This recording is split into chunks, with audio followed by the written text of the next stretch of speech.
Hi guys, I miss you guys so much. Today we're going to talk about water and solutions. So we're back to doing ed puzzles for lessons.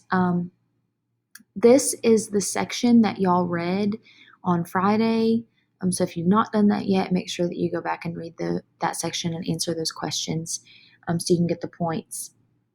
We're talking about water and solutions today. So basically, we're talking through what you read. So first we want to talk about water's polarity. Um, Earlier we talked about how molecules are formed by covalent bonds, and water is formed by a covalent bond between hydrogen and oxygen, right? We used the example of water a lot when we were talking about compounds. Electrons are more strongly attracted to oxygen's nucleus. So remember we talked about protons, neutrons, electrons. Electrons are those negatively charged particles, and there's this attraction to the nucleus of the oxygen. So because the electrons in this water molecule are more strongly attracted to oxygen's nucleus, the electrons are not shared equally in that bond with hydrogen. So that unequal attraction and then the bent shape of water results in the oxygen end having a slight negative charge, right? Because if the electrons are drawn more to that and electrons are negative, then the oxygen end is going to have a slight negative charge and the hydrogen end is going to have a slight positive charge. So polar molecules specifically are molecules that have an unequal distribution of charges, meaning they have oppositely charged regions. So water is a polar molecule because the electrons are more attracted to oxygen, making oxygen having a slight negative charge and hydrogen having a slight positive charge. So here's a picture of what a water molecule looks like. Remember, we kind of talked about it looking like a Mickey Mouse. So here's the mouse head and the two ears. So this mouse head of the Mickey Mouse represents oxygen, and the two ears represent hydrogen. So as you can see here, these electrons that have been shared are more strongly attracted to the nucleus on the oxygen's end, giving this a slightly negative end, giving oxygen that slightly negative charge because there's more electrons there. Whereas with the hydrogen, these have slightly positive ends because there are less electrons there. So remember how we talked about the party, if there's a negative person, that tends to bring everyone down, or if that negative person leaves, then it's positive again. That's kind of the same idea here, right? There's more negative people over here, so this is a slightly negative end, and there are less negative over here, so that's slightly positive. So water's polarity, the polarity is the property of having two opposite poles or ends. So we've talked about that. That's what we just went through. When a charged region of a polar molecule comes close to the oppositely charged region of another polar molecule, a weak electrostatic attraction results, right? So it's like with a magnet, right? Opposites attract. So when a charged region of one polar molecule comes close to the opposite charge of another molecule, then this attraction results. So if a positive end meets a negative end, then we're going to have this bond or this attraction.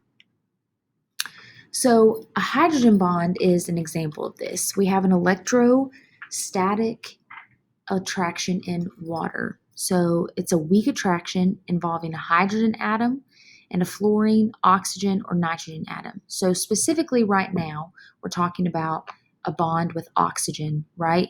And as you can see here, these are all water molecules, right? We have one oxygen and two hydrogen. Well, remember, we said oxygen has a negative charge because there's more electrons, and hydrogen has a positive charge because there's less electrons.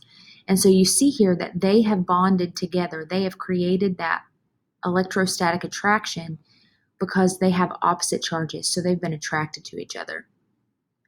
A water strider, that's an example of this. So there are bonds, there's that weak attraction between the water that the water strider is on and its legs.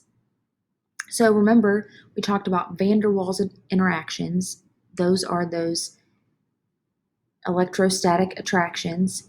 And so a hydrogen bond is an example of a strong type of van der Waals force. So moving on, there are mixtures with water. So a mixture is a combination of two or more substances in which each substance retains its individual characteristics and properties. So it's like when you mix things together, you're mixing them, but everything you mix together retains its individual characteristics and properties. So there are two types of mixtures. There's homogeneous and heterogeneous. So homogeneous is a mixture with a uniform composition throughout. You really cannot tell the difference between any of the substances that have been combined. Now, they keep their individual characteristics, but you can't see the difference between the two. Whereas heterogeneous, you can see the difference. So more specifically with homogeneous mixtures, another word for a homogeneous mixture is a solution. So within a solution, there are two components. There's a solvent and a solute. So the solvent is the substance in which another substance is dissolved. And then the solute is the substance that is dissolved in the solvent. So take, for example, if you have a sore in your mouth and your parent tells you to gargle some salt water, well, you have to mix that salt in with the water. So the water in that instance is the solvent because that's what the salt is being dissolved in. And the salt would be the solute because that is what is being dissolved.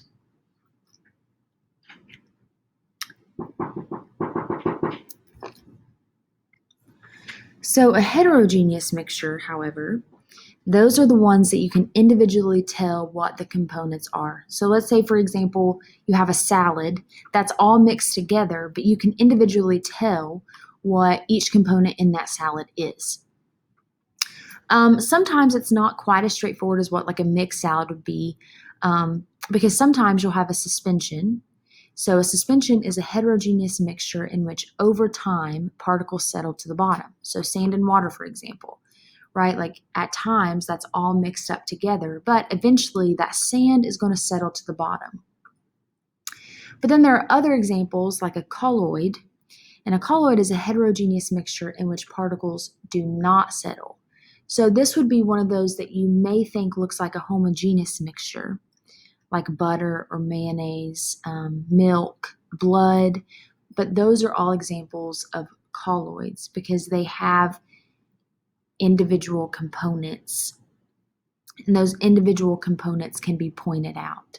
Whereas with a homogeneous mixture, it all just looks like one thing, and although those things have their individual characteristics still, they can't be individually pointed out like they can be in a heterogeneous mixture.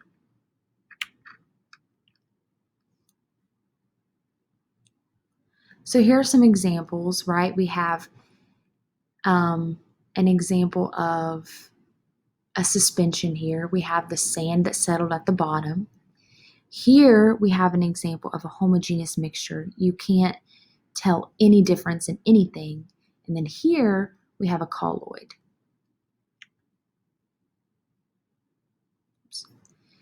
So then we have acids and bases. We talked a little bit about acids when we did our lab last week. So acids are substances that release hydrogen ions when dissolved in water.